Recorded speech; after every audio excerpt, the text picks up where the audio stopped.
Excited for our team. On a separate note, I just want to, it's an honor for us to play in the Heroes game, and Josh Hicks, who selflessly saved a life. I think it's a great thing that he'll be honored, and we hope to honor him with the way that we play. So with that, I'll see what questions you guys have. Ty Robinson kind of announced his plans. How big was that for you guys to hear, and maybe what's kind of the outlook for him going forward, and kind of where he needs to take that next step? Yeah, I came in. Obviously we played late, got back late Saturday night. He was he was in the office first thing, and just wanted to let Terrence and I know that he wanted to come back. And he would get drafted this year. He's got a draftable grade. Every team's been in to see him. I've talked to him about going to the NFL and making some money, but I think he recognizes the growth he's made this year and recognizes the opportunity for him to continue to grow under Terrence and play another year. I think he's having a good experience. So he's one of my favorite guys just as a person. I'm just so happy he's coming back. I think he's going to be dominant for us. I think he's played at a really high level, not always in ways that you can see, but when you look at the tape. And I think anytime a guy comes in and says who can get drafted, says he wants to come back, it's he's not putting himself in the portal and seeing who the highest taker is. He wants to come back and play here, and I think it's really, really. I kind of said on the press conference on Monday, I think if you did an autopsy of the program, you'd see like really healthy things. I didn't want to speak for him, but I knew that was happening. So I think that just speaks to kind of what's happening. It's pretty much the entire defensive line is probably going to come back. How comforting is that to know that you have that unit in terms? Yeah, I mean, it's funny. I'm always one of those guys. I get into I come to a job I kind of examine things for a year and just try to figure out how to. And obviously, the league is really changing next year, so we'll have to see what next year's Big Ten looks like. But the game is won, up front with the big guys in this league, and to have those guys come back next year is great. I think our offensive and defensive line play has really improved throughout the course of the year, and now you have those guys going into the offseason and coming back. I think we have really good, talented young players too. So I just think the leadership that Ty brings is awesome. Bear will be a senior, so I think we have a really good, solid foundation with those groups. Bryce Benhart talked yesterday as well. He was somebody who in the offseason you were super high on, called him an NFL player. You have so much games to look at. What have you seen from him? I think he's really, really. He's playing his best football late in the year. I think the commitment those Bryce has made in the weight room with Corey and with Kristen. I think the way that we practice has really helped him. And the season's been kind of it's been a journey. It's been an up and down journey, right? And the guys have ridden the highs and lows, and I think Bryce is someone who's playing his best football. So, I know I think he mentioned you guys, he has decisions left to make, and so I always leave those up to those guys. But I've really, really enjoyed my time with him, and if he comes back, I'll certainly enjoy another year with him. Why is Iowa still able to have really good return units in an era where it's kind of hard to return punts because the punters have gotten so much better, but Iowa still manages to do it? How do they do that?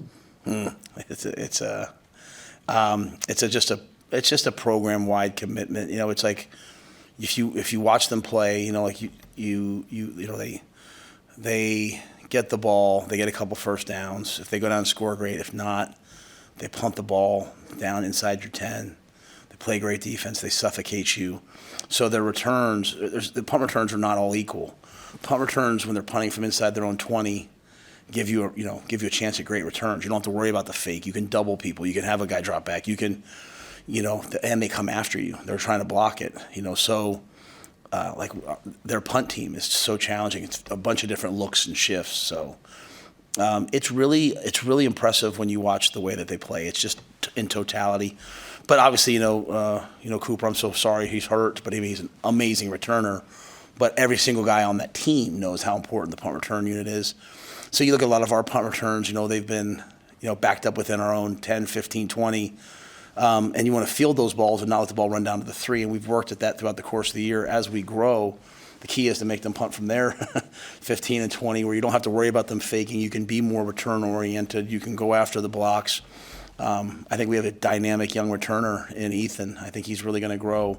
But we're just trying to build to that. But I think that's really what it is. It's just the way that they tilt the field early in games, and then you just end up playing the whole game on their side of the field, on your own side of the field. And then when you make a mistake, they then capitalize on it. So it's worked for them for however many years, 20-some years. So it's a proven formula, and it's one that we have to have the answer for this week. What did you see in this week of practice from your quarterbacks to know that you were going to go with Chuba? Yeah, I think coming out of the last game, Heinrich's not healthy. He's an emergency guy. I thought Chuba played really well on Saturday. I thought he practiced really well this week. So there's really not much of a debate in our minds. I just felt like it'd be better to say it just in case there is any doubt. People are wondering, but I think since Chuba's went in the last drive of the Cardinals game, excuse me, Maryland game. When I think of Tolly, I always think of Kyler Murray. So, that's true. I think he's such a great player, but I think since he went in the last drive of that game and drove us 90-some yards, he's just done nothing but play good football, and so I think he gives us the best chance tomorrow, Friday. Yeah, you can tell him. Short week. You got much sleep lately? Short week. You had a few guys Matt, get dinged up in that game against Wisconsin. Do you have updates on guys like Nick Henrich and Anthony Grant? Yeah, I should have said this on my Nick retore his ACL in overtime. So I think obviously Nick won't play. So that I think he has some decisions to make, but he'll walk on Friday. That's why I said on Monday. These guys have given us everything. Nick's one of those guys. He's given us everything, and so Nick obviously that was brutal. Who else did you ask about? Anthony's he practiced today. He kind of a game time decision if he just a low ankle sprain, but obviously at that position you want to feel good. So I think he'll play. Just what his volume will be will remain to be seen. Matt, you talked, I think it was before the Northwestern game, about blocking out outside noise going into the second half. Did you feel any need to reiterate that this week after a 3-game losing streak going into this last game? I talk about it all the time. It's just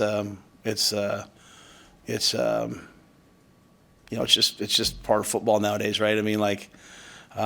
It's just part of sports nowadays, right? It's great. It's why that's why the stadium's full. There's a lot of commentary, a lot of things, but at the end of the day, you can only control what you can control, and so. Just like when we were on a 3-game win streak, I didn't consider us on a 3-game win streak. We were trying to go 1-0 that week. We were on a 3-game losing streak. To me, it's all about us versus Iowa. And the things they do well, the things that we do well, the things that we have to take advantage of, the things that they're going to try to take advantage of. And that's all it's about to me. But I'm just trying to constantly reiterate that to the players. And that is the only benefit of a season like this in year one of an up. You win 2, you lose 2. You win 2, you lose 1, you win 3, you lose 3, right? You have these ebbs and flows and turns, and when you come out of it, it all comes down to, one game never carried over into another. One game we blocked the extra point, ran it back blocked the field goal, ran it back for a touchdown, and won the game, and one game we didn't make that play. So just teaching the guys that football is football. So we're going to go out and play and have fun. Anything else? Is the emotion of senior day a positive or a negative, or? It's a great question. I've seen it be negative at times early in games. Sometimes the team can come out and be so emotional that there's a little erratic. I think for us, you take the fact that it's Iowa, and obviously that's a game that means a lot to both sides. You take the fact that it's senior day. You take the fact that bowl eligibility for us is on the line. Take the fact that they're a ranked team and they're playing in the Big Ten championship game, and deservedly so, next week. I think there's so many things there. And I know, a lot of these guys, we haven't won a senior day since, I think, 2018. And so that means something. So I think the emotion will be positive. I think it's been good all week. As I said after the game, the last week, I think our guys were just kind of crushed. And I think a little bit of that carried over early into this week. not at all in terms of not being prepared to play, but guys, I had guys in my office kind of like, if I only would have done this, we could have won the game. If I only would have done that, and as I said, that's true for all of us, right? So I think that the emotion will be good for us because we really respect these. I think it's up to I think there's 26, 27, maybe 28 guys, between the non-scholarship and scholarship players. So there'll be a good group out there, and I think everyone's anxious to honor them. All right, thanks.